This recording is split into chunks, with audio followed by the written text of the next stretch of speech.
আল্লাহ রাব্বুল আলামিন পবিত্র কোরআনের মধ্যে ঘোষণা করেছেন যে আল্লাহ তাবারক ওয়া তাআলা সকলকে মওতের স্বাদ চাখাবেন, কিন্তু আমরা সকলেই বিশ্বাস করে দিই আমাদেরকে একদিন না একদিন মরণশীল হতে হবে, আমাদেরকে দুনিয়া ছেড়ে যেতে হবে।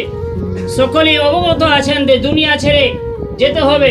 গতকালকে দেখলেন যে কালকে একজন ইন্তেকাল হয়ে গেলেন আপনাদের এই গ্রামের, আপনাদের বন্ধু বান্ধব, আপনাদের ভাই আত্মীয় স্বজন, আজকে তার বাড়ির পাশে আবার ইন্তেকাল হয়ে গেলেন।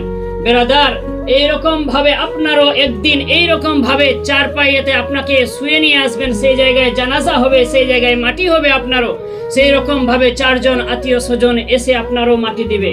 কিন্তু আপনার আমার এখনো পর্যন্ত হোশ আসেনি যে আল্লাহ রাব্বুল আলামিন আপনাকে আমাকে সৃষ্টি করেছেন, কিন্তু করেছেন তো কেন করেছেন, এটা আপনার আমার মধ্যে যদি বিবেক চলে আসে তাহলে দুনিয়ার মায়ায় আপনি নিজেই কাটাবেন না, আল্লাহ রাব্বুল আলামিনের জন্য একটু আপনি টাইমটা বের করবেন।